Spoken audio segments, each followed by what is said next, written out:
dalam kita membahas hukum perdagangan internasional.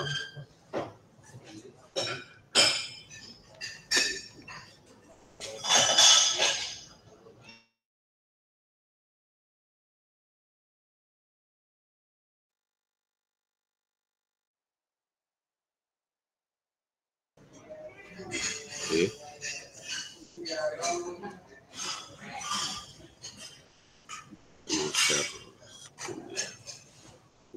Hukum pabeanan dasarnya.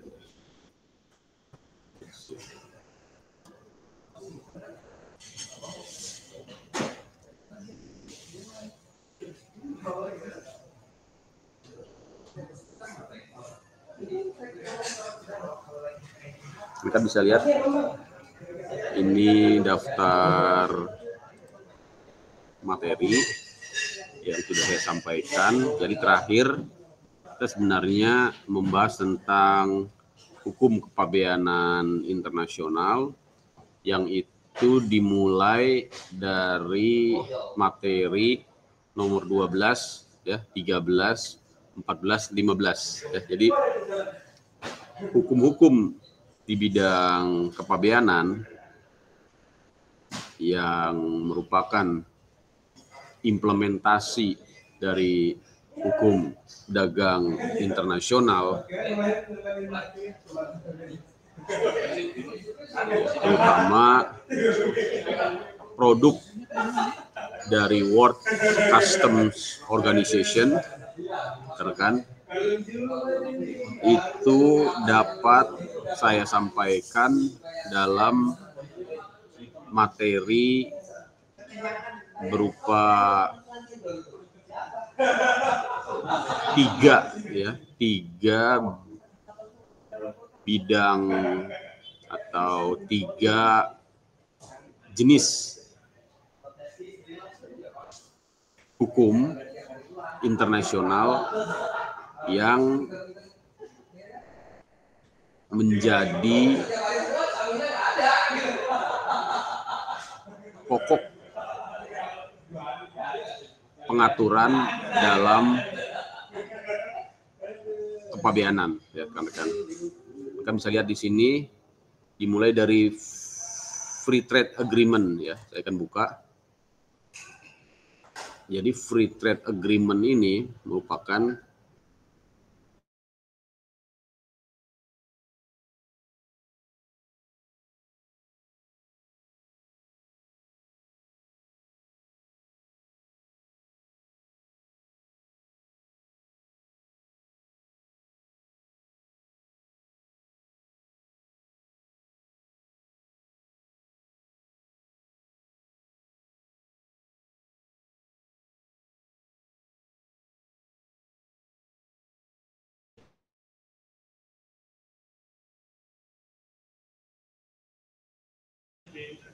Oke, sorry, tadi internetnya mati.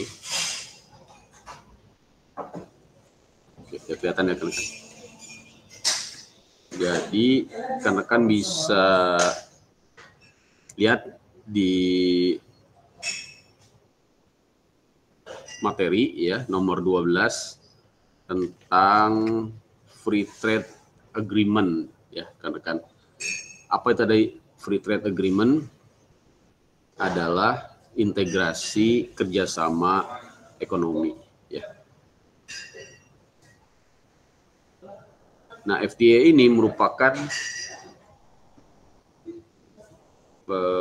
tahapan dari sebuah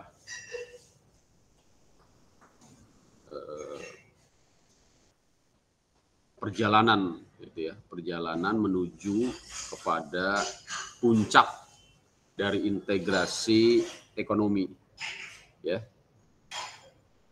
Dimulai dari yang namanya perjanjian preferential trade agreement yang tujuannya untuk menurunkan tarif bea masuk.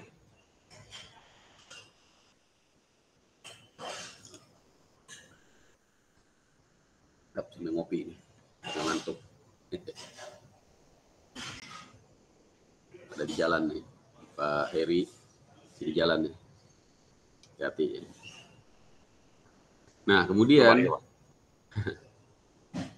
berkembang menjadi Free Trade Agreement ya atau FTA, yang mana tidak hanya mengintegrasikan atau meliberalisasi ya penurunan tarif bea masuk, tapi juga FTA lebih luas lagi meliberalisasi hampir semua hambatan ya barang dan jasa yang diperdagangkan antara negara anggota.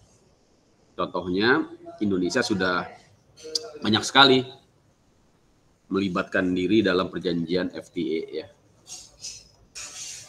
Mulai dari AFTA dengan negara ASEAN, ACFTA ya, ASEAN India, ASEAN Korea, Indonesia Jepang, ya rekan-rekan, sampai puluhan saya kira nih. Terakhir sudah 25-an ya.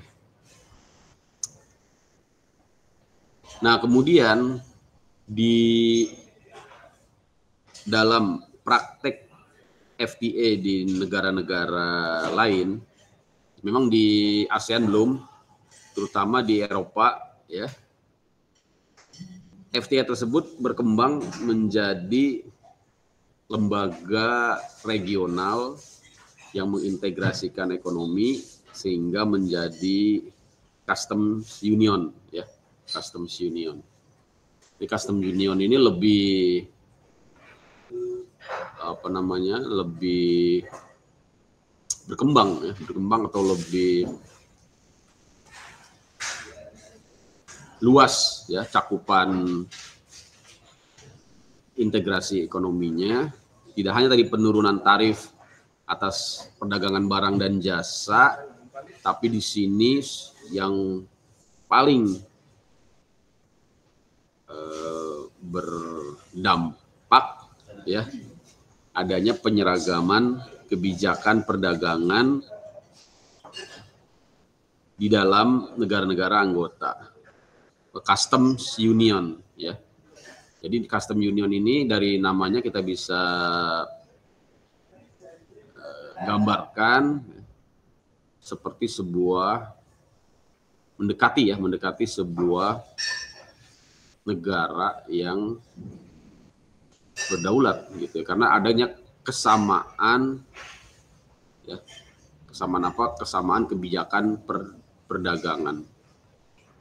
Nanti berkembang lagi menjadi common market ya.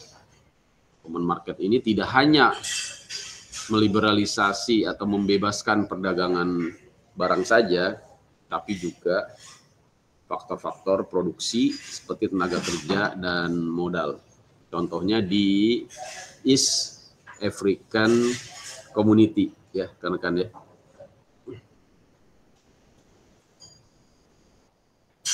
Kemudian yang paling puncak ya, yang menjadi contoh integrasi ekonomi yang paling luas, yang paling tinggi, di mana harmonisasi di antara negara-negara anggota diperluas lagi sampai dengan penyeragaman kebijakan fiskal dan moneter. Ya, contohnya adalah Uni Eropa. Deh. Indonesia belum ya, kita masih di tahap FTA, belum melangkah ke custom union, common market ataupun economic union. Ya, walaupun cita-cita ke arah sana terus dikembangkan ya di level ASEAN. Ya kan. Jadi tujuan dari kerjasama ekonomi antar bangsa ini tidak lain adalah untuk ya memperkuat ya kerjasama ekonomi dan juga mengembangkan, menciptakan integrasi yang lebih dekat tentunya. Itu tujuan-tujuan umumnya bisa kita pahami ya, baik di bidang ekonomi ya, bahkan juga lebih luas di bidang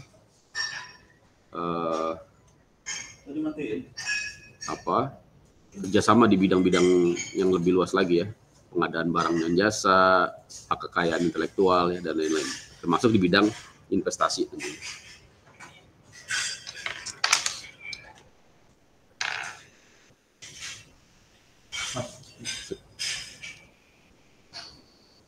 Ini perkembangan kerjasama ekonomi di Indonesia. Ya, kita bisa lihat terus berkembang ya. Dan ini kesepakatan antar negara juga luar biasa ya. Terus berkembang dari tahun ke tahun ya. Di tahun 2016 sudah ada penandatanganan ya, berapa ini? Yang melibatkan negara-negara di seluruh dunia ya. Jadi ada total 225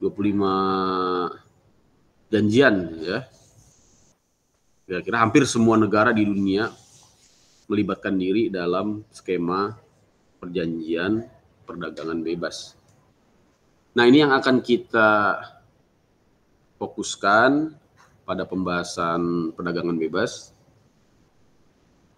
yang sangat terkait dengan aspek hukum ya dari perdagangan bebas ini, yaitu adanya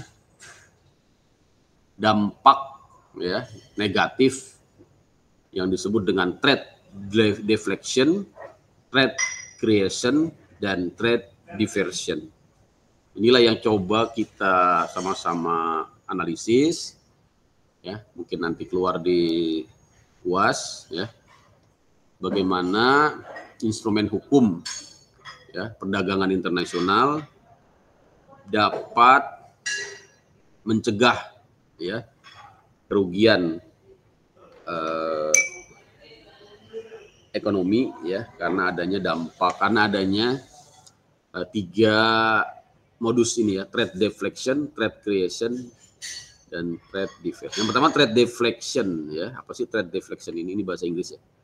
Redirection of international trade due to the formation of free trade. Oke, kita bahas secara lebih dalam seperti ini ya kejadiannya. Jadi ini misalnya ada perdagangan di ASEAN ya, antara negara-negara ASEAN dengan satu pengekspor yang namanya pengekspor A ya. A ini kita sebutlah misalnya Amerika gitu ya. Jadi sebelum terjadinya FTA, importasi dari negara A ya, dari Amerika ini tarifnya macam-macam ya. Misalnya di Singapura 2% karena memang Singapura tidak terlalu mengandalkan bea masuk untuk sumber penerimaan negaranya. Sedangkan di negara lain lebih besar. Misalnya di Indonesia 5%, di Thailand 4%, ya, di Malaysia 6%. Ya. Nah, kemudian terjadi kesepakatan FTA yang dibentuk oleh negara-negara ASEAN di mana tarif bea masuk antara sesama negara anggota FTA ASEAN adalah 0% ya, atau menghilangkan tarif bea masuk. Nah, ada penumpang gelap yang kemarin saya sampaikan ya, free rider ini yang mencoba memanfaatkan kesepakatan ASEAN ini ya, di mana eksportir dari negara A ini ya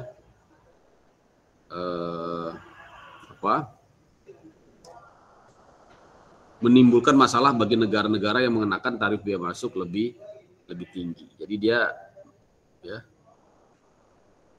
jadi dengan penghapusan tarif bea masuk antara negara-negara anggota ya, maka ini menimbulkan moral hazard ya, atau menimbulkan modus untuk eksportir dari negara-negara yang tidak berhak, misalnya negara A ini ya, taruhlah Amerika lah misalnya, ya dia dengan secara secara sederhana lah gitu ya, kita lihat dia memilih negara dengan tarif bea masuk paling rendah, misalnya dia Singapura, ya Singapura. Jadi si eksportir A ini ya dari Amerika ini dia memperdagangkan ke negara lain dalam lingkup ASEAN ya tanpa dikenakan biaya masuk melalui negara Singapura. Inilah yang disebut dengan trade deflection, dan ini memang disinyalir ya sangat masif terjadi ya dengan adanya skema free trade agreement dan model-model skema perdagangan yang berbasis pada penurunan tarif biaya masuk atas dasar kesepakatan bilateral atau regional. Ya, kan ya.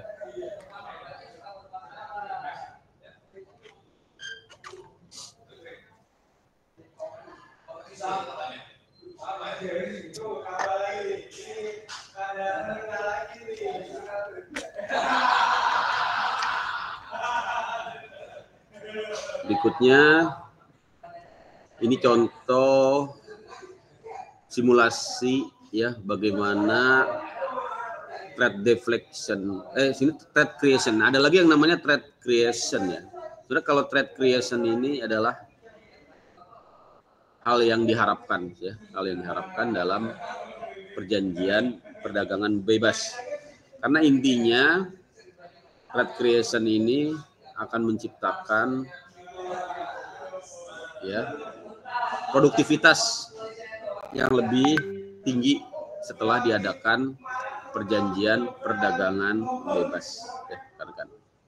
Ini misalnya sebelum adanya FTA di ASEAN ya, rakyat Indonesia mengkonsumsi beras ya lokal dengan harga misalnya 8.000 ya, kan. Dan tidak mungkin mengkonsumsi beras impor karena harganya akan jauh lebih mahal.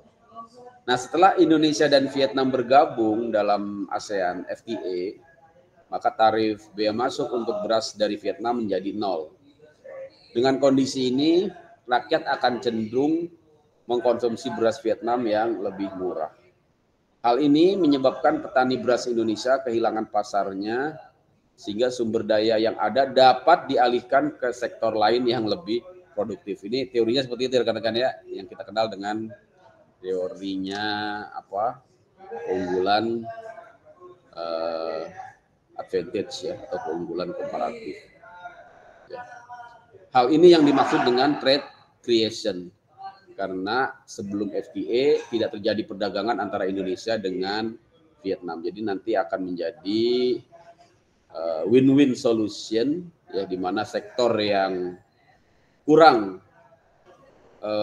bersaing ya, dia akan dialihkan ke sektor lain yang lebih produktif, yang lebih kompetitif. Teorinya demikian ya, walaupun ternyata tidak selalu berjalan sesuai dengan apa yang diharapkan.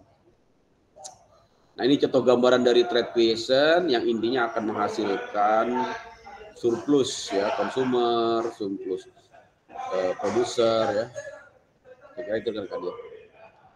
Berikutnya trade diversion ya, di mana kita lihat pada contoh ini ya, pada kondisi normal rakyat Indonesia akan memilih beras India tadi ya. Karena harganya lebih murah dibandingkan dengan beras lokal. Namun setelah adanya ASEAN ya, maka beras Vietnam menjadi pilihan yang paling murah sehingga akan dipilih oleh rakyat. Jadi dengan demikian terjadilah trade diversion, yaitu pengalihan perdagangan dari sebelumnya dengan India menjadi Vietnam. Siapa yang diuntungkan? Ya tentunya yang diuntungkan adalah Vietnam. Tapi dalam hal ini antara Indonesia dengan Vietnam juga akan terjadi ya trade diversion juga ya. Di Vietnam pun ya ada terjadi trade diversion, yaitu memilih barang-barang konsumsi dari Indonesia ya yang menggantikan ya produk-produk dari negara-negara di luar ASEAN. Seharusnya demikian ya rekan-rekan ya. Itulah yang diharapkan dari perjanjian FTA ini. Saya kira itu ya. Ini skema hukum dari FTA ya, memang merupakan visi dan misi dari kerjasama ekonomi Indonesia, ya, yaitu untuk menciptakan pasar non tradisional, yang digali dan dikembangkan untuk menggenjot kinerja ekspor di negara-negara mitra. Jadi memang tujuannya sebenarnya bukan untuk menciptakan keran impor, tapi sebaliknya untuk membuka pasar ekspor di negara-negara mitra, ya rekan-rekan ya. Walaupun mungkin yang lebih dirasakan sebaliknya dengan adanya FTA, terutama dengan Cina, Indonesia malah kebanjiran ya produk-produk dari Cina dan mengalami defisit dari segi neraca perdagangan. Biarkan ya. Ini kita lihat ada dampak positif dan negatifnya. Ya tentunya kita bisa sama-sama rasakan ya. Saya kira itu ya rekan-rekan ya. Ini masih banyak materinya, saya akan sikat-sikat aja. Tadi mengenai FTA ya, ada tantangan tentunya baik secara internal maupun secara internal ya rekan-rekan. Oke. Saya kira ini struktur perjanjian FTA. Nah, ini struktur hukum yang harus kita pahami. Jadi berbicara mengenai FTA merupakan satu paket ya perjanjian yang terdiri dari perdagangan barang, jasa, investasi, dan area kerjasama lainnya seperti di bidang pertanian, teknologi informasi, dan pengembangan SDM. Jadi memang lebih luas dari hanya sekedar perjanjian dagang yang menurunkan tarif biaya masuk. Maka itu memang tidak dapat kita hanya melihat dari segi neraca perdagangan ekspor impornya saja, karena di FTA ini memang multi sektor ya kan. Jadi mungkin dengan alasan itu ya kita tidak boleh hanya memandang dari segi tadi ya neraca perdagangannya saja, tapi juga dilihat di sini ada kerjasama lain, misalnya pengembangan SDM, ya alih teknologi, ya investasi, ya kan ya. Nah, kita fokus di hukum ya, di aspek hukumnya nanti terkait dengan perjanjian-perjanjian internasionalnya, terutama terkait dengan rules of origin. Jadi kita langsung masuk ke materi berikutnya tentang rules of origin yang merupakan inti ya, core of the core dari perjanjian FTA dalam hal aspek hukumnya. Mengapa demikian?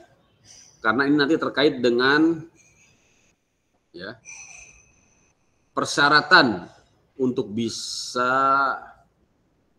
menikmati tarif biaya masuk FTA, yaitu menggunakan certificate of origin ya. Di mana certificate of origin ini diterbitkan ya berdasarkan ketentuan ya yang disebut dengan rules of origin. Ya rekan-rekan ya. Ini sangat penting sekali untuk dipahami. Nah, ini jenis-jenis dari formulir surat keterangan asal ya atau rules certificate of origin ya. Misalnya di ASEAN dikenal dengan Form D ya, Form D. Di ASEAN China dikenal dengan Form E ya. Di ASEAN Korea dikenal dengan Form AK ya, AK. Dan seterusnya ya. Ini formatnya seperti ini ya. Standarnya. Ini sudah diatur di dalam rules of origin ya, terutama pada bagian certification prosedur ya, operasional certification prosedur atau OCP kan ya.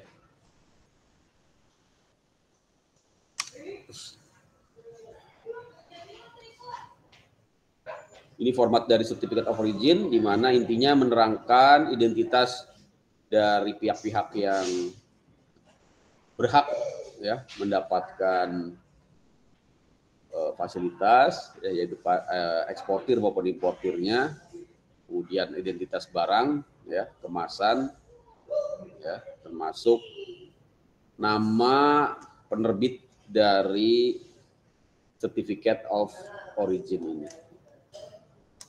Sekarang sudah dikeluarkan dalam bentuk elektronik sehingga tidak memerlukan lagi print out ya dalam bentuk hard copy. Ya. Nah, penerbitan dari surat keterangan asal ini bisa juga diterbitkan oleh eksportir atau importir yang terdaftar, disebut dengan self certification. Jadi bukan lagi dikeluarkan oleh pemerintah, ya, dapat juga dikeluarkan oleh ya eksportir atau importir ya, yang disebut dengan deklarasi ya keasalan barang, DKB. Deklarasi keasalan barang ini dalam bentuk invoice declaration, ya. Atau yang masih menggunakan surat keterangan asal Certificate of Origin yang dikeluarkan oleh lembaga pemerintahan seperti di Indonesia ya, dikeluarkan oleh Kementerian Perdagangan ya, dalam hal ini Dinas Perdagangan di pemerintah daerah. Ada juga yang dikeluarkan oleh Kamar Dagang dan Industri ya. Jadi memang ada bermacam tipe dari Certificate of Origin ya, dan itu akan diperjanjikan ya, dipertukarkan kepada sesama negara anggota FTA.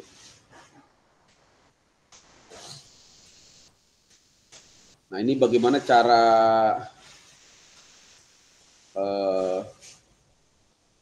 aplikasi atau permohonan ya. Jadi eksportir ya di negara pengekspor atau manufaktur ya, produsen yang terdaftar dan qualified ya, dia akan membuat permohonan secara tertulis kepada instansi ya penerbit SKA ya, IPSKA atau disebut issuing authority ya. Jadi memang dari pihak produsen atau pihak eksportir yang akan mengapply ya, nanti akan di-approve setelah dilakukan verifikasi oleh pihak penerbit SKA ya, surat keterangan asal. Ya rekan-rekan ya. Nanti sesudah barang tersebut dikirim ke negara tujuan, akan dilakukan yang namanya eksaminasi ya atau pemeriksaan baik sebelum maupun sesudah ya, kira-kira seperti itu rekan-rekan. Nah, penerbitan SKA ini harus sesuai dengan ketentuan yang diatur di dalam Agreement Rules of Origin. Ini diantara ketentuannya, kalau diterbitkan dalam bahasa Inggris, harus memuat nomor referensi dan ditandatangani oleh pejabat yang berwenang, ditempel, ditandatangani oleh eksportir, diterbitkan dalam jangka waktu yang sudah ditentukan, tidak boleh melebihi 3 hari dari tanggal pengapalan, ya. Kemudian mencantumkan identitas barang yang sesuai dengan barang yang diperdagangkan, ya. Harus diisi dengan tepat, ya. Kalau ini meragukan atau terjadi kekeliruan dalam pengisian, maka ada yang namanya nanti penolakan ya oleh kepabeanan di negara impor. Itu yang banyak terjadi sehingga mengakibatkan ya gagalnya ya pihak importir untuk menikmati tarif bea masuk FTA ya. Jadi itu yang disebut dengan prosedural ya, procedural provision atau ketentuan prosedural dalam mendapatkan tarif bea masuk. Di antaranya yang paling banyak karena kesalahan pengisian ya, misalnya tadi ya, barangnya berbeda, uraian barangnya berbeda ya, nomor invoice-nya berbeda, para pihaknya berbeda dengan yang tercantum di dokumen-dokumen sumber, ya, maka itu akan menjadikan SKA tersebut ya tidak dapat diterima. Biarkan kan ya. Ini tanggal penerbitan SKA misalnya, ya. Apabila lebih dari 3 hari, maka harus dicentang, ya, issued retroactively oleh pihak penerbit, ya, pada SKA. Ya, ini hal-hal yang bersifat sangat teknis, tapi rekan-rekan nanti bisa baca dan pastikan ketika rekan-rekan nanti sebagai pihak importir, ya, pastikan surat keterangan asal yang didapatkan dari pihak eksportir sudah memenuhi ketentuan pengisian yang disepakati di dalam Certificate of Origin yang merupakan ketentuan dari Rules of Origin, ya kan ya. Jadi importir pada saat menyerahkan PIB, ya, pemberitahuan impor barang kepada bea cukai, ya, harus melampirkan SKA tersebut. Ya. Apabila tidak melampirkan atau tidak memiliki SKA atau SKA-nya terlambat disampaikan, maka dianggap tidak menggunakan tarif preferensi. Itulah yang banyak terjadi, ya, importir terkadang kurang disiplin ya, atau banyak hambatan mungkin, ya, sehingga tidak menyampaikan dokumen Certificate of Origin, ya, atau menyampaikan tapi terlambat karena dibatasi, ya. Di dalam perjanjian diharuskan pada saat penyerahan PIB. Tapi untuk Indonesia diberikan kelonggaran sampai dengan 3 hari sesudah tanggal SPPB, ya, apabila itu jalur hijau. Ini ya rekan-rekan, tapi memang banyak dispute ke pengadilan pajak terutama, ya. Dan memang hakim pun berbeda pendapat. Ada yang berpendapat bahwa keterlambatan ataupun hal-hal yang bersifat teknis tadi tidak membatalkan FTA, ya, selama negara penerbit tidak membatalkan, gitu. Tapi ada pula hakim yang berpikir yang sependapat, ya, dengan penetapan pejabat bea cukai yang menyatakan bahwa tarif bea masuk preferensi tidak dapat diterapkan apabila dokumen, ya, surat keterangan asal tersebut tidak sesuai dengan ketentuan yang diperjanjikan dalam Rules of Origin dan juga domestic law, ya, berupa peraturan Menteri Keuangan. Saya kira itu rekan-rekan, ini sangat teknis sekali. Silakan nanti dibaca masalah back to back movement certificate. Ini kaitannya dengan barang yang tidak langsung dikirim ke negara tujuan FTA, ya. Ini kalau terjadi transshipment maka harus memenuhi prosedur, ya. Misalnya prosedur back to back atau movement certificate, ya. Kemudian juga terkait dengan third party invoicing. Artinya ada invoice ketiga yang diterbitkan oleh negara ketiga selain dari member FTA, ya kan ya. Ini konsep third party invoicing. Misalnya FTA-nya antara importir di Indonesia, ya, dengan, ya, Cina, ya, tapi yang melakukan perjanjian ataupun perjanjian jual beli sebenarnya adalah importir dengan trader di Cina, tapi barang tersebut didatangkan dari produsen di Hong Kong. Maka seperti ini tidak boleh, ya, tidak boleh, ya, iya kan? Kita lihat seperti itu kira-kira rekan-rekan, ya. Jadi itu yang bisa membatalkan dari utilisasi FTA. Kenapa? Karena tadi dikhawatirkan terjadinya trade deflection, ya. Jadi ada penumpang gelap, ya, free rider yang mencoba memanfaatkan keuntungan, ya, tarif 0% tadi, ya, dengan menggunakan skema FTA, ya kan, ya. Saya kira ini bisa dipahami, ya. Waiver ini artinya pengecualian ya, ketika di perjanjian rules of origin diperjanjikan barang-barang yang tidak melebihi 200 US dollar ya, tidak perlu menggunakan certificate of origin di sini ya. Oke. Saya kira itu rekan-rekan. Ya, ini contoh-contoh kasusnya. Oke. Ini apa nih? Bagaimana ketika ada perubahan destinasi ya. Biar nanti dibaca aja. Jadi bea dan cukai terkait dengan FTA ini akan melakukan penelitian ya. Jadi bea cukai lah yang berwenang untuk menentukan apakah terhadap barang impor diberikan atau tidak diberikan tarif FTA ya. Karena di sini bea cukai akan meneliti baik dari segi barangnya, dari segi dokumennya ya, klasifikasinya, kemudian akan melakukan penetapan. Ya. Ini kriteria-kriteria yang akan diteliti oleh bea cukai ya. SKA tersebut dapat saja diragukan keabsahannya apabila tanda tangannya ya atau stempelnya tidak sesuai, format dan bentuknya tidak sesuai ya.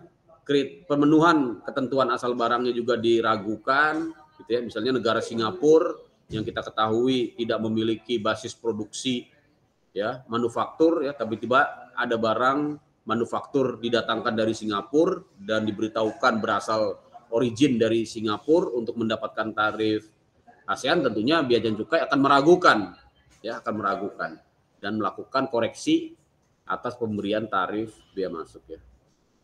Ini proses verifikasi yang dapat dilakukan pasca importasi ya, dalam bentuk retroactive check dan verification visit apabila pihak bea dan cukai meragukan ya keabsahan dari dokumen FTA ya. Saya kira itu rekan-rekan ya. Ini bisa dibaca, ini cukup banyak. Kita lanjut karena ini pertemuan terakhir ke materi berikutnya tentang klasifikasi barang. Ini ada banyak sekali, 92 slide. Kalau pengen lebih jelasnya nanti ikut diklat ahli kepabeanan ya. Tapi di sini juga sama materinya. Tapi saya tidak bisa terlalu detail, tapi rekan-rekan bisa baca. Intinya apa, klasifikasi ini merupakan hukum kepabeanan internasional. Karena diterbitkan oleh organisasi internasional yang merupakan bagian dari World Trade Organization, yaitu World Customs Organization. Jadi kalau kita lihat World Customs Organization, ya, di dalamnya terutama berisi tiga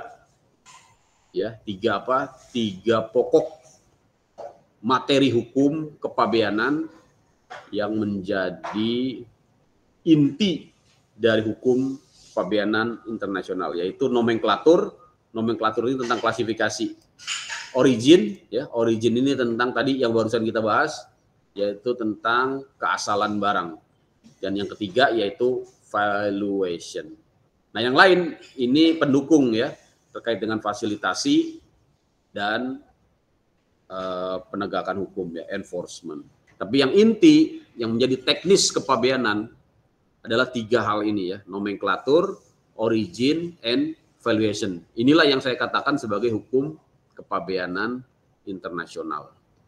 Dan menjadi tiga bidang yang berada di bawah Direktorat Tarif and Trade Affairs World Customs Organization. Saya kira itu untuk strukturnya. Di dalam World Customs Organization juga ada komisi-komisi teknis, terutama tiga hal tadi terkait dengan valuation, yaitu penilaian kepabeanan, kemudian rules of origin, dan harmonized system. Ada juga yang ketiga, yang keempat, yaitu enforcement committee yang fokus kepada masalah penegakan hukum. Ya, kan ya. di sejarah dari harmonized system, bagaimana mengklasifikasikan barang-barang dagangan ya secara internasional itu sudah sangat lama sekali, ternyata dimulai dari tahun 1913 sampai dengan di tahun 1959 ya kan. Jadi berasal dari nomenklatur internasional yang ada di Eropa ya, di Jenewa. Kemudian dikeluarkan di tahun 1938 Standar International Trade Classification, Brussels nomenklatur, dan terakhir yang kita kenal dengan Harmonized System Nomenklatur. Ini tahapannya sesudah tahun 1975 ya. Kita sendiri baru meratifikasinya di tahun 1993. Jadi sangat terlambat. Ya. Karena sebenarnya sudah ada di tahun 1913 ya. Yang namanya nomenklatur ini. Tujuannya untuk apa? Untuk keseragaman daftar barang secara sistematis. Nanti akan digunakan terutama untuk keperluan menghitung tarif kepabeanan dan juga untuk menghitung tarif pajak dan juga untuk menegosiasi perdagangan ya. Saya kira itu rekan-rekan. Untuk HS code ada berapa? Ada 21 bagian, 97 bab, 1222 pos, 5.387 subpos, terdiri dari 6 digit. Ya, untuk Indonesia dan ASEAN sekarang menggunakan 8 digit yang sama. Ya, jadi HS code Indonesia akan sama dengan Malaysia, akan sama dengan Singapura dan negara-negara ASEAN. Saya kira ini bisa dibaca ya rekan-rekan ya. Intinya seperti itu, saya akan percepat aja. Ya, ini bagaimana ketentuan masing-masing negara ya untuk mematuhi ya harmonized system ini di level 8 digit diterapkan di ASEAN yang disebut dengan ASEAN Harmonized Tarif Nomenklatur ya. Oke. Dan akan di-update setiap 5 tahun. Ya. Rekan-rekan ya. Di sejarahnya panjang sekali. Silakan dibaca aja.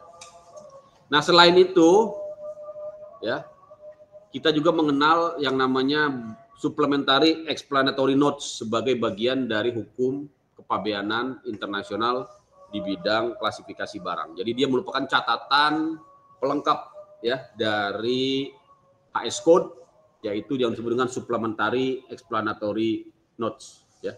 Jadi kalau rekan-rekan ikut pelatihan ahli kepabeanan ya saya akan kasih gitu ya. Itu sulit-sulit didapatnya. Oke, saya kira itu. Ini bentuk dari HS Code tadi saya katakan. Nah, untuk Indonesia ya disebut dengan BTKI, buku tarif klasifikasi, buku tarif kepabeanan Indonesia yang sebenarnya merupakan ASEAN Harmonized Tarif Nomenklatur. Biar rekan-rekan ya. Oke, saya kira itu. Ini banyak sekali ya yang dibaca.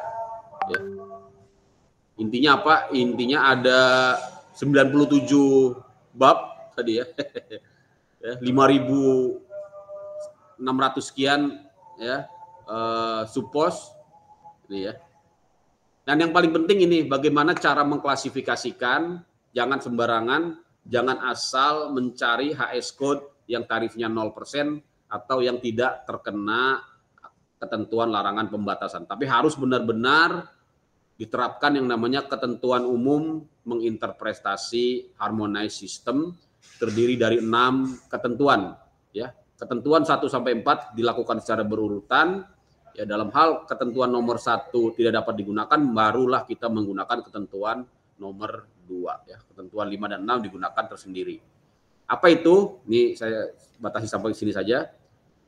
Intinya ketentuan nomor 1 ya, kita harus fokus kepada catatan bagian bab ya.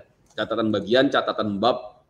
Karena judul ya, judul baik itu judul bagian, judul bab ataupun subbab itu hanyalah referensi untuk mempermudah saja. Secara hukum ya, untuk tujuan hukum yang mengikat, nanti rekan-rekan harus benar-benar perhatikan berbagai catatan yang ada di bagian catatan bagian atau catatan bab, ya. Oke, rekan-rekan ya. Contohnya ini ya, jangan mentang-mentang ada tarif yang mengatakan binatang hidup, ya misalnya gajah, kita impor gajah. Binatang hidup itu posnya 0106. Ini tidak mesti setiap gajah harus masuk 0106. Kalau gajah itu digunakan untuk hewan sirkus, maka dia tidak boleh diklasifikasikan ke 0106, dia harus dimasukkan ke pos 95 ya, 08. Kira-kira seperti itu rekan ya. Ketentuan yang nomor 2 izin Pak. Ya, boleh Bu Enda. Tadi Bapak bilang kalau gajah itu untuk komersial, berarti karena dia untuk komersial maka klasifikasinya berbeda, begitu maksudnya Bapak? Betul. Jadi harus dilihat dulu gunanya apa. Jangan mentang-mentang gajah sebagai binatang hidup, dia langsung diklasifikasikan ke pos 0106. Karena di sini dilihat yang mengikat secara hukum adalah catatan bab yang mengatakan apabila dia untuk keperluan ya pertunjukan ya sirkus ya atau komersial tadi, maka dia dikeluarkan dari bab 1 dan harus diklasifikasikan ke pos 9508. Ini contohnya banyak Bu Endah, tidak hanya gajah ya. Kalau gajah sih jarang ya orang impor gajah ya. Yang banyak itu kan misalnya mainan ya, keperluan industri. Harus lihat kepentingannya untuk apa gitu ya. Itu yang nanti akan menentukan ya. Jadi memang untuk melihatnya harus hati-hati. Ya, yang lebih gampang sih kalau kita masih awam, datang saja ke kantor Bea Cukai, ya konsultasi, minta tolong dibantu ini HS code-nya nomornya berapa, itu ya Bu Endah ya, biar tidak terjadi hal-hal yang tidak diinginkan. Ya, jadi jangan buru-buru kalau mau impor, pastikan HS code ini penting. Tidak hanya impor, ekspor juga begitu. Ya jangan sekedar tadi ya searching boleh, tapi harus mendalam searching ya, jangan hanya dari satu Google aja ya, lihat juga berbagai referensi-referensi yang lain ya, karena ini konsekuensinya nanti terkena koreksi ya berupa tarif bea masuk ataupun pajak yang lebih tinggi ketika dikoreksi oleh bea cukai, bahkan yang paling beresiko apabila barangnya ditahan karena terkena ketentuan larangan atau pembatasan ya rekan-rekan ya. Ini banyak rekan-rekan ya, ini memang tidak akan bisa saya jelaskan di sini, tapi rekan-rekan sudah dapat materinya. Kalau mau lebih jelas, tonton saja di YouTube saya, sudah banyak ya berjilid-jilid. Saya share di YouTube saya. Kemarin juga saya ngajar di Unpad ya tentang materi kepabeanan dan cukai ya, teman-teman bisa tonton atau dari referensi yang lain. Saya kira sekarang untuk belajar sangat gampang ya, yang penting mau ya, dan semuanya tersedia secara luas di internet. Saya kira ini ya, ini silakan dipelajari. Jadi intinya apa, jangan sembarangan ya. Ini ada ketentuan-ketentuan misalnya ini ya, kadang-kadang untuk melarikan, bukan melarikan, untuk memanfaatkan ya, mencari kode HS yang tarifnya lebih rendah bea masuknya ya. Ini dikatakan spare part. Kenapa dikatakan spare part? Karena ini bukan mobil utuh, belum ada bannya ya, belum ada setirnya ya. Tapi secara ketentuan umum HS nomor 2A, apabila ya dia ini ya sudah memiliki karakteristik utama ya, maka dia dianggap sebagai barang jadi ya. Walaupun nanti diimpor dalam keadaan terpisah, artinya dipretelin ya atau CKD seperti ini ya. Tapi secara karakteristik utama dia sudah menampakkan wujud seperti barang jadi, walaupun dia tadi diimpor dalam keadaan terbongkar atau terurai, dia harus diklasifikasikan ke dalam barang jadi tersebut. Dia banyak ya, macam-macam lah. Ini silakan nanti dibaca. Saya tidak bisa terlalu. Ya siap. Maaf Pak, Boleh. Kalau saya mendengarkan ini, berarti Heeh. kesimpulannya kalau misalnya kita mau ekspor, kita itu akan bikin manifest terlebih dahulu ya Pak? Manifest itu nanti otomatis Bu dari pihak pelayaran kalau sebagai Oh, eksportir enggak. tidak Oke, perlu. ekspor. Apalagi kalau Berarti partainya lapor cuman barang. kecil, itu serahkan Kalau aja. kalau satu kontainer Oh, misalkan kalau Pak, kontainer udah saya besar, lapor. itu Berarti harus saya lapor barang ke kantor bea cukai dulu. ya nanti melalui PPJK aja Bu, Oke. pengusaha pengurus jasa kepabeanan, ya. Oh, ke situ. Jadi di luar Iya, dari bea cukai lagi. iya Berarti ada itu yang ada ngurus, jasa yang lain. ada jasanya ya. Biar nanti mereka yang submit data PEB-nya. Tapi kalau nanti udah mulai banyak ordernya, ya Ibu pun harus bisa ya, biar kosnya lebih lebih hemat Lebih gitu murah. ya, lebih murah kan ada jasa pasti lebih keluar Itu uang ya. berarti itu keagenan ya Pak? Maksudnya Bapak itu Iya, keagenan nih. iya, itu satu Oh, paket itu sama jasa pengirimannya. ya, ya. Tracking dari mulai Ya, sampai betul. ke itu ya Ada Pak. itu. Ya kita bisa juga seperti itu. Hmm. Sampai Tapi nanti ada penyimpangan. ya, Tapi tapi ya tetap tanggung jawab ada di pihak pemilik. eksportir. Iya. Karena kan yang Ya, punya barang eksportir. Kalau barangnya ditahan ya tentunya eksportirnya juga ikut tanggung jawab. Ya, kan? ya. Yang Bapak di situ emang Ibu, Bapak akan men-scan kontainer itu atau Bapak akan recheck ulang, Ya, Pak? kalau ekspor Untuk sih cuma di scan aja. Scannya pun oh, di scan cepat aja. ya. Kalau di Pelabuhan Tanjung Priok pakai Gamare ya. Itu jadi sambil Mm-mm. supirnya jalan ya. Ya, Nah, enggak ditahan enggak.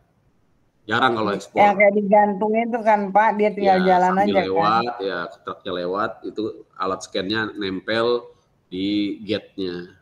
Kalau di Tanjung Priok ya Bu, Oh, kalau pelabuhan lain ya, juga kadang-kadang tidak diperiksa kalau ekspor ya, jarang ya, diperiksa iya. karena memang ekspor itu dipermudah. Biar Oh, rekan-rekan ya, ekspor. saya kira ini dibaca aja. Bagaimana Iya, cara Pak. mengklasifikasikan HS, hati-hati ya, ini bukan hal yang sembarangan karena tadi efeknya bisa dikenakan koreksi ya. Banyak sekali. Pak, kalau Hah? raw material kayak kopi bulat dengan kopi bubuk beda ya, Pak, HS-nya? Nah, itu harus dilihat lagi ya. Kopi bulat dengan kopi bubuk. Saya rasa beda sih, Bu. Kita harus menurut hati itu. Beda itu, Pak. Hah? Beda, Pak. Beda. Beda, Beda Pak Pak. Rahman ya? udah pernah tuh. Beda ya, Pak Rahman? Beda, beda. Nanti Kopi konsultasi sama kopi Pak yang Rahman aja bulat, tuh. kopi yang sudah di roasting, kopi yang masih Tuh. green bean tuh beda. Kan Nanti saya ngajarin, perizinannya Pak, juga Pak. beda ya, Pak Rahman ya. Beda, Pak.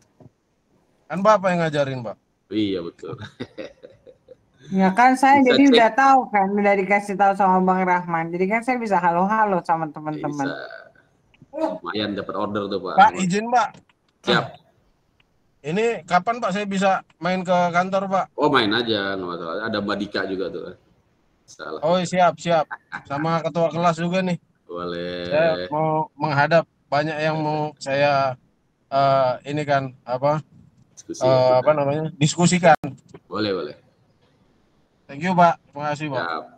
Saya kira itu rekan-rekan terakhir tentang nilai pabean ya. Nilai pabean ini cukup banyak juga nih. Intinya apa nilai pabean ini? Untuk menghitung tarif bea masuk ya. Cara menghitungnya adalah nilai pabean atau harga barang dikalikan dengan tarif dikalikan dengan kurs gitu ya. Nah, di sini memang menganut yang namanya nilai transaksi. Tapi karena nilai transaksi ini hanya importir dan eksportir serta Tuhan saja yang tahu, maka di sini mengandung konsekuensi beban pembuktian yang dialihkan kepada pihak importir atau shifting the burden of proof, ya. Maka ketika nilai transaksi itu meragukan dalam artian tidak wajar, ya terlalu rendah, maka bea cukai memiliki hak wewenang ya untuk meminta dokumen-dokumen dalam rangka ya menghapus keraguan tersebut ya, yang disebut dengan beyond reasonable doubt ya, rekan-rekan ya. Ini ketentuannya ada di mana? Di World Trade Organization artikel 7 GATT ya. Nah, bicara nilai pabean sebenarnya tidak hanya nilai transaksi, tapi juga ditambah dengan biaya-biaya yang harus ditambahkan. Ini ya, ada komisi penjualan, kan ya, dan jasa perantara. Kalau komisi pembelian tidak boleh ditambahkan. Ya. Biaya pengepakan, ASIS ini bantuan cuma-cuma kepada pihak penjual, royalti, biaya latensi, prosit. Nah, ini biaya pengangkutan, pemuatan, pembongkaran, dan asuransi atau yang lazim kita kenal dengan CIF.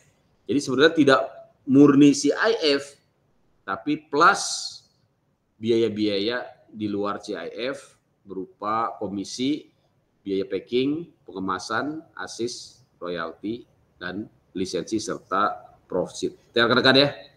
Kemudian harga tersebut memang harga transaksi yang bebas dalam kondisi persaingan bebas terbentuk dari mekanisme pasar, bukan nilai transaksi yang ada pembatasan ya.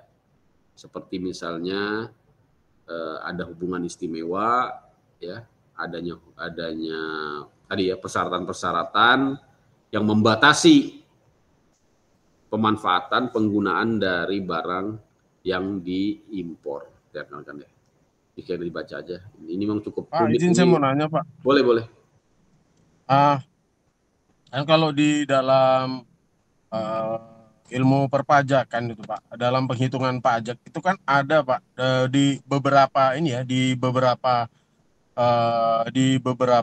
ini, Pak ya, jenis pajak itu ada yang misalnya nilai jual objek pajak ada pengurangnya, Pak. Misalnya nilai jual objek tidak kena pajak, Pak, sebagai fasilitas pengurang.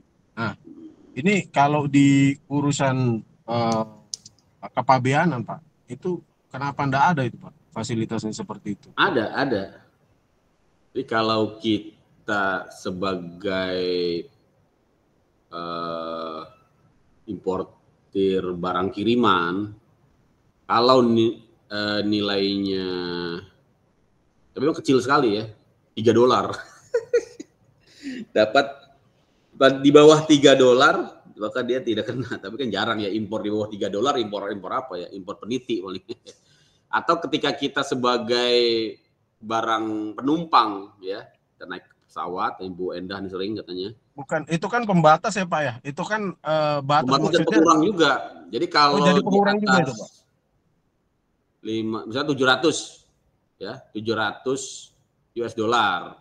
Batasnya kan 500, maka nanti yang dikenakan biaya masuk selisih antara 700 dan 500, maka kita cukup bayar dari selisihnya tadi dikalikan dengan tarif 10%. Jadi itu aja Pak Rahman ya, yang ada pengurangnya. Selainnya memang nggak ada ya. Di pajak pun ya, di pajak memang kita mengenal ya, misalnya untuk UMKM ya kan sampai dengan penghasilan 500 juta tidak terkena PPh ya. Ya ada PTKP dan segala macam gitu, Pak. Ya. Kalau di bea cukai karena kan dia pajak tidak langsung ya, seperti PPN ya, seperti PPN. Jadi memang tidak mengenal tadi itu ya, PTKP ya, ataupun apa tadi, omset ya, omset di bawah 500. Tapi bisa diusulkan lah kalau Pak Rahman nanti ya kenal dengan Pak Prabowo gitu ya, diusulkan gitu. Importir ya jangan terlalu berat ya, biaya masuknya. Dan dikenakan penghasilan dikenakan potongan lah gitu. Yang kenal Pak Budi itu, Pak. Hah? Pak Budi yang kenal Pak Prabowo itu, Pak Pak. Budi, oh boleh. Rekanannya Saya sih Menhan ikut itu, aja. Pak. Saya kira itu untuk nilai pabean. Ya, ini sebenarnya cukup banyak. Karena nilai pabean ini kalau saya dulu kuliah di STAN ini satu mata kuliah sendiri ya. 14 pertemuan. Kita cuman 5 menit belajar. Ya dibaca aja emang banyak banget. Intinya apa nilai pabean ini? Declare aja dengan jujur dan sampaikan dokumen selengkap-lengkapnya gitu ya. Kalau memang dia nilai transaksi yang murni dari proses jual beli ya melalui perdagangan bebas. Perdagangan bebas itu maksudnya tidak ada hubungan istimewa antara penjual dan pembeli ya, misalnya antara perusahaan cabang dengan perusahaan dengan pusatnya ya, holding company atau afiliasi ya, atau transfer pricing. Kalau memang itu bukan transaksi jual beli yang murni, artinya tadi merupakan transfer pricing atau barang titipan atau hanya jasa pengiriman saja, tidak ada transaksi jual beli, maka gunakan metode alternatif ya. Metode alternatif itu disebut dengan metode 2 sampai dengan metode 6 ya. Ini ada di slide terakhir ya. Bagaimana caranya? Rekan-rekan bisa ya tentunya mencari data dari sesama importir ya, kira-kira untuk barang saya ini dihargai berapa. Memang bea cukai tidak akan memberitahu ya, kadang-kadang mereka pengen tahu, Pak, di bea cukai barang saya ini dihargai berapa sih ya, karena kan silakan cari sendiri, tanya ya sesama importir ya, itu bisa ya, agar apa memenuhi ketentuan nilai pabean. Ya, metode 2 itu apa? Metode 2, mana sih metode 2? Di bawah ya. Metode 2. Jadi kalau dia transaksi, nah ini dia. Ini proses di bea cukai ya. Jadi bea cukai itu akan meneliti kewajarannya, nanti diminta dokumen-dokumen. Kalau masih meragukan akan ditetapkan dengan metode 2. Nah, metode 2, metode 3, metode 4, metode 5, metode 6 atau disebut dengan metode alternatif untuk menentukan nilai barang impor, ini juga harusnya dilakukan oleh importir. Jadi bukan bea cukai saja yang melakukan ini, importir juga ya. Silahkan diakses barang saya ini harusnya pakai metode 2. Cari barang yang identik ya, misalnya handphone. Ya, ini handphone saya nggak ada harganya, kan saya dikasih hibah ya. Nah ini yang banyak menjadi polemik. Hibah itu tidak ada di mata bea cukai ya. Mau hibah, mau pemberian cuma-cuma, mau hadiah, gratifikasi, warisan, di mata bea cukai itu barang impor dan harus membayar bea masuk ya dengan harga yang wajar. Mau piala, ini yang kemudian tidak dipahami. Tapi memang nanti bisa mendapatkan pembebasan, tapi diurus pembebasannya ya, diurus kemana? Ke instansi yang berwenang. Kalau dia piala hasil dari kejuaraan ya, ASEAN Games apa Olimpiade, ya urus ke Kementerian Pemuda dan Olahraga ya, minta surat rekomendasinya, datang ke kantor bea cukai, Pak, nih ada piala saya menang. Ya, kalau nggak diurus ya bea cukai nggak peduli ya, dikatakan ini tetap barang impor, dicari harga piala yang sama, yang identik. Oh ya, harganya berapa? 10 juta ya, kali biaya masuk 10%. Ya, PPN 11%, ya, PPH 7%, kena lah dia bea masuk dan pajak 4 juta gitu ya. Yang kalau tidak paham seperti itu ya, tapi kemudian memang sulit, apalagi udah viral ya.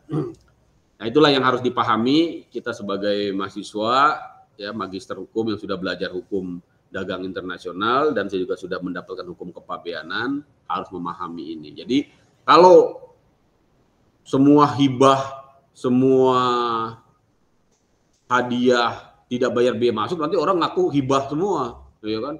Ferrari masuk Indonesia ya, hibah Pak, dapat saya dari om saya, gitu. Nggak bayar biaya masuk, nggak bayar pajak dong, enak sekali, nggak bisa ya, nggak bisa, nggak laku itu di mata bea cukai ya. Nanti semua orang bilang hibah ya, nggak bayar bea masuk dong ya, masuk Ferrari ya, Rubicon ke sini ya, semuanya bilang hibah, nggak ada Pak, nggak ada nilai transaksinya, nilai transaksinya 0. Ya, jadi kalau tadi tidak menggunakan nilai transaksi karena barang hibah, ya barang cuma-cuma, gunakan nilai transaksi barang identik atau barang serupa. Barang identik nggak ada nih Pak, udah nggak ada nih di pasaran. Ya, handphone saya udah jadul, cari yang barang serupa yang kira-kira mirip. Atau pakai metode deduksi. Ya, deduksi itu kita lihat dari pabrikannya, kita tanya berapa sih? Bukan ya, deduksi itu dari harga di Indonesia. Di Indonesia dijual berapa? Kita kurangkan biaya-biaya sampai dia menjadi harga CIF ya. Atau metode komputansi. Komputansi itu sebaliknya. Kita tanya ke pabriknya. Ya, Pak, untuk bikin ini komponennya apa-apa aja? Berapa sih biayanya? Ya, COGS-nya berapa? Bill of materialnya berapa? Nah, gitu ya. Terakhir metode pengulangan. Juga hampir sama, tapi dia lebih fleksibel. Kira-kira itu rekan-rekan ya. Jadi ini metode untuk menghitung nilai pabean. Saya kira inilah hukum kepabeanan internasional yang berlaku secara internasional. Tidak hanya berlaku di Indonesia. Kenapa saya katakan sebagai hukum kepabeanan internasional? Karena memang dasar-dasarnya dari perjanjian internasional, terutama yang dikeluarkan oleh World Trade Organization dan World Custom Organization. Saya kira itu ya, nanti untuk UAS ya. UAS biasanya saya minta dibikinkan makalah gitu ya. Dibikin makalah aja ya. Tentunya pengumpulannya pun saya berikan waktu yang agak lama ya kalau makalah ya. Nanti siapkan aja makalahnya tentang hukum perdagangan internasional ya. Mengikuti standar pembuatan makalah. Tentunya ada latar belakang, ada permasalahan, ada pembahasan, dan terakhir ada kesimpulan. Nanti saya buatkan narasinya. Rekan-rekan ya. Terima kasih. Masih ada pertanyaan? Cukup Pak. Oke, terima kasih. Saya kira cukup. Pak, izin. Jadi UAS-nya jadi makalah ya Pak? Makalah. Kemarin UTS sudah ya? UTS aman kan? Aman. Aman ya. Aman. Pak. Biasanya UAS nanti saya makalah aja, disiapkan bikin makalah. Dari sekarang aja siapin. Biar nanti pas saatnya diminta UAS. UAS kan minggu depan berarti ya. Tinggal submit aja. Ya, dari sekarang udah mulai disiapin makalah tentang kepabeanan boleh, tentang WTO boleh, tentang tarif impor boleh, apa aja. Semuanya terkait dengan hukum perdagangan internasional. Berarti ada kasus juga Pak? Boleh atau kasus ya, kasus misalnya penolakan kelapa sawit Indonesia di pasar Eropa ya, buatkan nanti studi kasusnya, kalau dapat putusannya bagus ya, atau kasus-kasus terkait dengan sengketa ya antara Indonesia dengan negara mitra di WTO ya, silakan rekan-rekan ya, atau mengenai membanjirnya barang-barang impor ya, bagaimana cara mengatasinya ya. Nanti saya share lah ke Mbak Dika soalnya ya dari sekarang, jadi nanti rekan-rekan minggu depan pas UTS sudah tinggal submit aja. UAS tinggal submit aja. Ya Pak, jadi judul-judulnya dari Bapak ya Pak? Oh, judul bebas. Saya paling menentukan skemanya aja, apa namanya, sistematikanya aja. Ya rekan-rekan ya, jelas ya. Baik, terima kasih. Alhamdulillah kita sudah selesai ya pertemuan yang singkat ini. Semoga bermanfaat ya. Materi sudah saya sampaikan semuanya. Semoga rekan-rekan cepat lulus ya. Amin. Dapatkan gelar magister. Amin. Ya, saya langsung dulu ya, habis S2 langsung S3 ya. Makasih. Amin Pak. Ya, semangat. Makasih. Silakan. Makasih Pak Ardi. Makasih Pak Ardi. Selamat malam. Makasih Pak. Makasih Pak. Makasih.